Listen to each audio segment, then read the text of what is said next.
इल्म is knowledge. जैसा कि हम सब जानते हैं कि हम पर नमाज, ज़कात, रोजा, हज ये सब फर्ज हैं, लेकिन इन्हीं फर्ज के साथ एक और फर्ज ऐन है, वो है इल्म। इल्म हासिल करना, नॉलेज हासिल करना।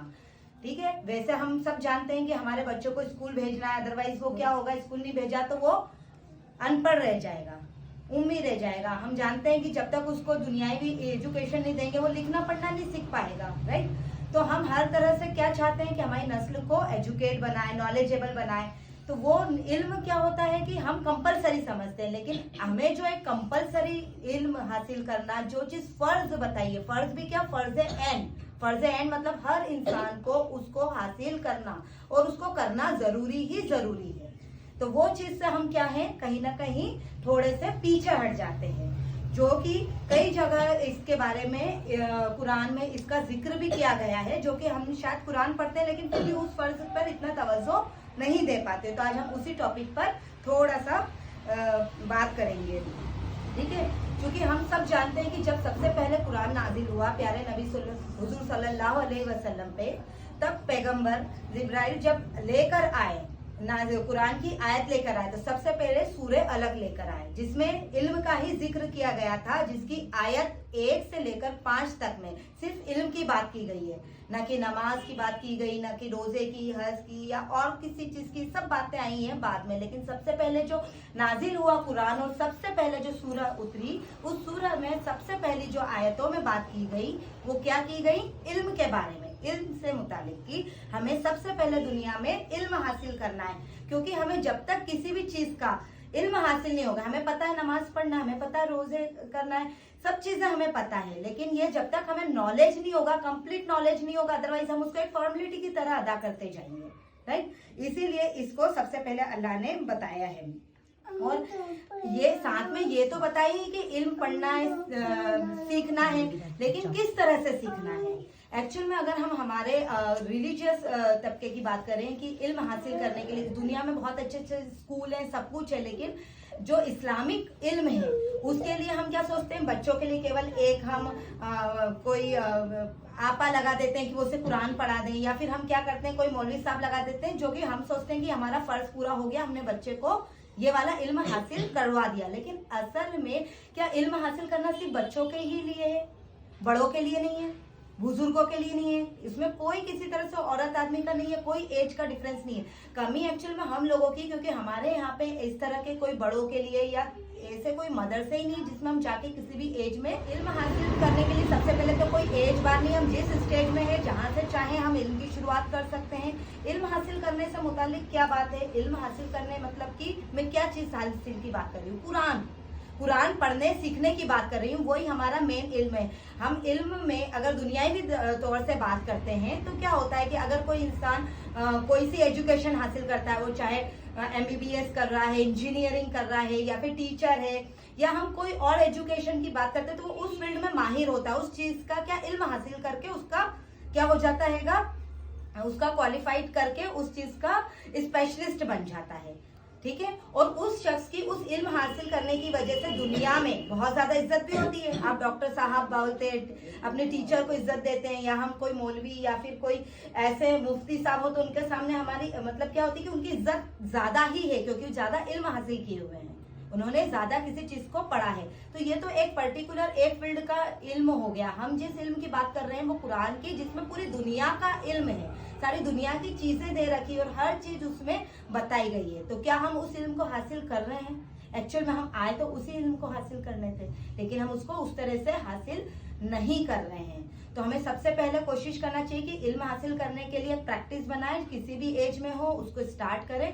और कुरान पढ़ना बिल्कुल उसका हक है, लेकिन हम इल्म हासिल तब कर पाएंगे जब हम उसकी एक्चुअल हमारी लैंग्वेज में उसको समझ पाएं। अरबी में पढ़ते हैं, वो अरबी के लोगों को उसकी समझ में आती। क्या हम कुरान पढ़ते हैं तो हमें उसका समझ में आ पाता है तर्जुमा, उसमें क्या लिखा है, क्या बोला गया है? इल्म हासिल कब होगा? अगर हम जानते ही नहीं जो लैंग्वेज, उसमें हमें कोई किताब हाथ में दे दे तो हम उसको पढ़ के क्या उसका इल्म हासिल कर पाएंगे? नहीं कर पाएंगे ना। तो यहाँ पर जो बात हो रही है वो ये बात हो रही है कि हम उस इल्म को हासिल करने के लिए अपनी लैंग्वेज में, आपको उर्दू आती है, इंग्लिश आती है, मराठी आती है, जो भी लैंग्वेज आती है, हिंदी आती है, उसमें उसका तर्जुमे से पढ़ें और उससे इल्म हासिल करें। और उसको सीखें। और यहाँ पर उस इल्म के साथ और भी सब इल्म की बात हो रही है। जैसे हम यहाँ पर जमा हुए हैं, ये इल्म हासिल करने के लिए जमा हुए हैं। आप पता है आपको, जब उस वक्त में सहाबा इल्म हासिल करने जाते थे या कुछ भी चीज सुनने के लिए जाते थे, तो एक चीज इम्पोर्टेंट जरूर कंपलसरी होती थी। हम लोग भी देखा है, जेंट्स लोग खुतबा सुनने जाते हैं, जुम्मे के जुम्मे सुन के आते हैं और बड़े अच्छा लगता है उनको। घर में आके वो वर्ड टू वर्ड बता पाते हैं क्या?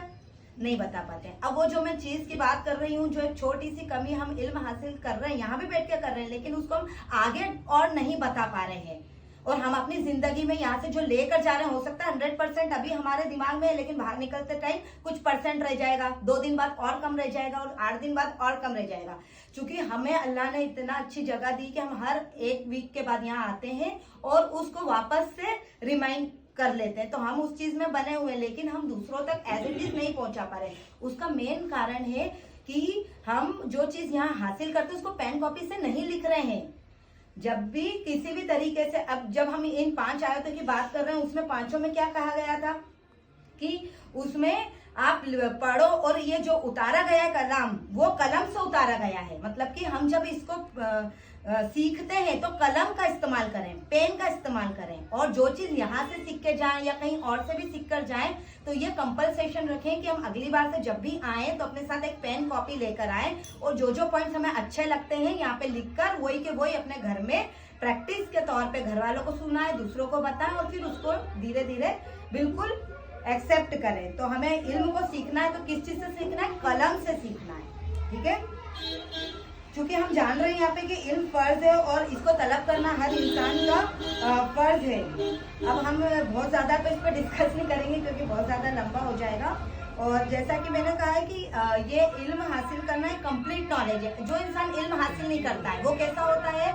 एक जानवर की तरह होता है। एग्जाम्पल मैं छोटा सा देना चाहूंगी कम वक्त में। आपके घर के सामने 2 लड़के रहते हैं, एक फुल टाइम अपनी पढ़ाई करता है, खूब पढ़ाई दिल जान करके MBBS करा और वो डॉक्टर बन गया, जबकि दूसरा वाला लड़का सारा दिन मोबाइल पे खेलता था और व्हाट्सएप चलाता रहता था, वो क्या बनेगा?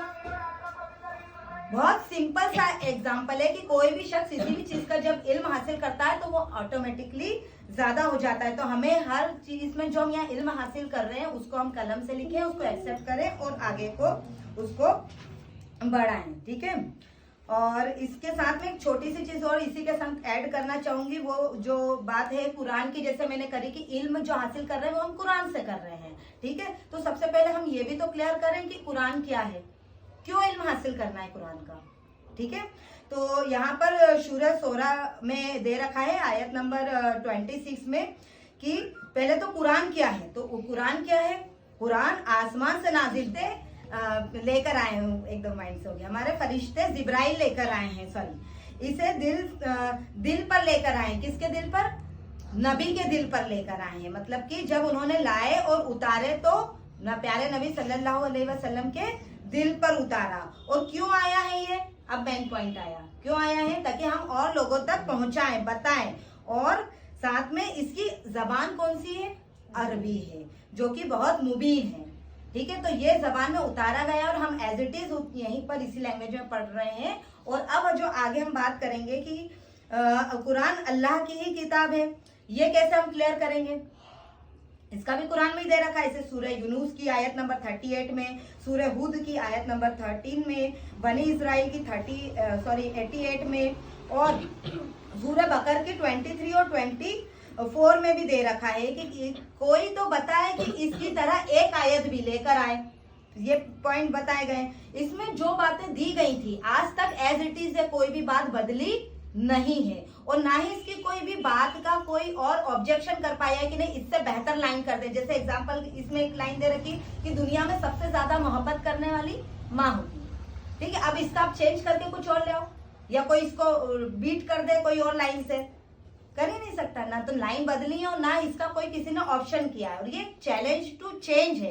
कुरान हमारी लाइफ में चैलेंज टू चेंज क्यों कहा गया है? कि कोई भी शख्स ने अगर एक बार कुरान को हिंदी में या अपनी लैंग्वेज में जो भी है उसमें पढ़ लिया तो उसकी लाइफ चेंज हो जाएगी। हम हर साल रमजान में न मालूम कितनी बार कुरान पढ़ते हैं, लेकिन हम उसको समझ नहीं पाते हैं। लेकिन अगर हमने एक बार भी इसको मायने से जो लैंग्वेज हमें आती है उसमें पढ़ लिया, तो ये चैलेंज टू चेंज वाला कॉन्सेप्ट दिया गया है कि आपकी लाइफ ना बदले, ऐसा हो ही नहीं सकता है। तो कुरान में, जैसे कुरान में शिफा और दिलों को बदलने की, दिलों की बीमारी को दूर करने की ताकत है। दिलों की बीमारी मतलब, वो दिलों की बीमारी कौन सी होती है? चोरी करना, चुगली खाना, बुराई करना, या किसी भी तरह की कोई भी बीमारी हो, जब इंसान उसे तर्जुमे से पढ़ेगा तो ऑटोमेटिक किसी को बोलने नहीं आना पड़ेगा कि अब तुम ये मत करो, वो मत करो, पर्दा करो, ये करो, सब उसमें है। धीरे धीरे ऑटोमेटिक खुद इंसान एक्सेप्ट करने लग जाता है। तो इस तरह से हमें, और साथ में कुरान को पढ़ने का अज्र भी कितना बताया गया, वैल्यू भी कितनी बताई गई है। किस तरह कि यह, जैसा अभी बताया कि दिलों की बीमारी दूर करता है, और इसको पढ़ना मतलब एग्जाम्पल, कोई इंसान है, उसको कहे कि तुम्हें एक अलाउद्दीन का चिराग दे रहा हूँ, जितना घिसोगे उतना तुम्हें उससे चीजें मिलती जाएंगी, मिलती जाएंगी, मिलती जाएंगी। ठीक है, तो क्या करेगा वो इंसान? सारा दिन बैठ के उसको घिसेगा कि और चीज मिल जाए, और चीज। तो कुरान वही है, जितना ज्यादा पढ़ते जाओगे आपको चीजें हासिल होती ही जाएंगी, होती ही जाएंगी। इसमें कुछ सूरतें और भी दे रखी हैं जिसमें ना कुरान को रूह बताया गया कि जिस तरह के इंसान कितना भी हष्ट पुष्ट हो, तंदुरुस्त हो, लेकिन उसमें रूह ना हो तो कोई काम का है क्या?